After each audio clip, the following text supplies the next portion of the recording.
আমার জামাই আমার গ্রামের কিছু মানুষদেরকে ঈদের বাজার করে দিচ্ছে। বিয়ের পর থেকে দেখতাম সে আমার বাপের বাড়ি, বোনের বাড়ি সব জায়গায় ঈদের বাজার দিত। তখন তো আর মিডিয়াতে ছিলাম না, যদিও বা সে চায়নি যে আমি এটার ভিডিও করি। তারপরও আমার মন চেয়েছে যে এটা যদি দেখায় অনেকে ইন্সপায়ার হতে পারে। আমি মনে করি ঈদ মানে শুধু একার খুশি নয়, সবাইকে নিয়ে একসাথে মজা করব, আনন্দ করব। ঈদের খুশিটা সবার সাথে ভাগাভাগি করে নেব। একটা বাজারের ব্যাগে যেমন পোলার চাল, তেল, ময়দা, চিনি, লবণ, সেমাই, লাচ্চা, গুঁড়া দুধের প্যাকেট, আরো থাকবে মশলা, নুডলস। এই তো নরমালি ঈদের দিনে যা যা আমরা রান্না বান্না করি সেগুলোই দেওয়ার চেষ্টা করেছি, যাতে করে পরিবারের সকলেই ঈদের আনন্দটা উপভোগ করতে পারে। আমার কাছে মনে হয় দূরের মানুষ কেমন আছে এটা দেখাচ্ছে, আপনার পাশের বাড়ির মানুষটা কেমন আছে এটা দেখাটা জরুরি। এই অভাবটা আমি খুবই অনুভব করতাম, তাই মনে করি যে পাশের বাড়ির মানুষটাকে আগে আমি দেখবো সে কেমন আছে। আর এটাই কিন্তু নিয়ম। তাছাড়াও আমি চাই যে আমার গ্রামের মানুষরা অনেক বেশি ভালো থাকুক। আর আমার সব ইচ্ছায় পূরণ হয়েছে শুধুমাত্র আমার হাজবেন্ডের জন্য। এখন আমি ভিডিও ব্লগ করি দেখে আমি কিন্তু এগুলো শেয়ার করছি, তাছাড়া কখনোই এগুলো আগে শেয়ার করতাম না।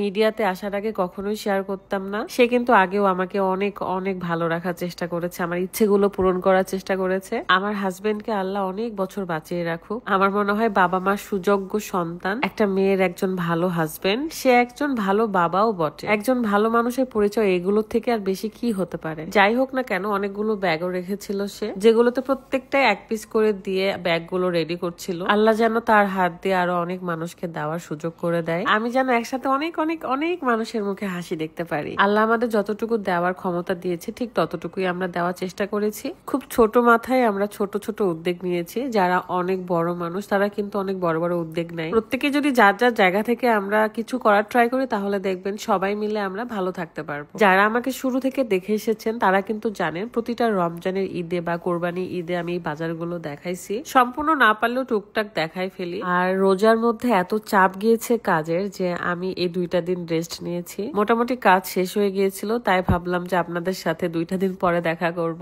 আমার ব্লগ পেজে কিন্তু টানা 2 দিন আমি কোনো ভিডিওই আপলোড করিনি। আর রিলস পেজ বিথিস ট্যাটনে আমি টুকটাক রিলস আপলোড দিয়েছি, তাও ইনস্ট্যান্ট কিছু রিলস বা আগের কিছু রিলস ছিল। তবে ঈদের মধ্যে প্রত্যেকটা ব্লগে আপলোড দেওয়ার চেষ্টা করব। আসলে অনেক বেশি টায়ার্ড হয়ে গিয়েছিলাম, তাই এই 2টা দিন একটু ঘুমাইছি, রেস্ট নিয়েছি। রেস্ট আর কই, তারপরেও আমরা তো বাজারে যাচ্ছি, আবার বাড়িতে যাচ্ছি, আবার লং ড্রাইভে যাচ্ছি, মানে এগুলো শুট করতে পারিনি। বাট সবসময় কাজের উপরই ছিলাম, বাট ভিডিও থেকে একটু দূরে ছিলাম। আজকের এই ভিডিওটা আমি ইনস্ট্যান্টলি এডিট করে আপলোড দিতেছি। বিশ্বাস করবেন কিনা জানি না, আমরা কিন্তু এখনো নিজের বাড়ির জন্য বাজার করি নাই, ঈদের বাজার। কাল হয়তো বা যাবো, একসাথে গিয়ে যা যা লাগবে নিয়ে আসবো। আমার শ্বশুরের খামারে যেহেতু গরু আছে এবং দুধও দেয়, তো আমাদের প্যাকেটের দুধের কোনো প্রয়োজন নেই। তারপর আমরা প্রত্যেকটা বাজারে কিন্তু প্যাকেটের দুধ রেখেছি। এগুলো সবই চলে যাবে আমার গ্রামে। আপনারা সকলেই দোয়া করবেন যেন সামনেবার প্রতিটা পরিবারে দিতে পারি। ভালো থাকবেন, সুস্থ থাকবেন। আজকের মতো বিদায় নিচ্ছি। আল্লাহ হাফেজ, আসসালামু আলাইকুম।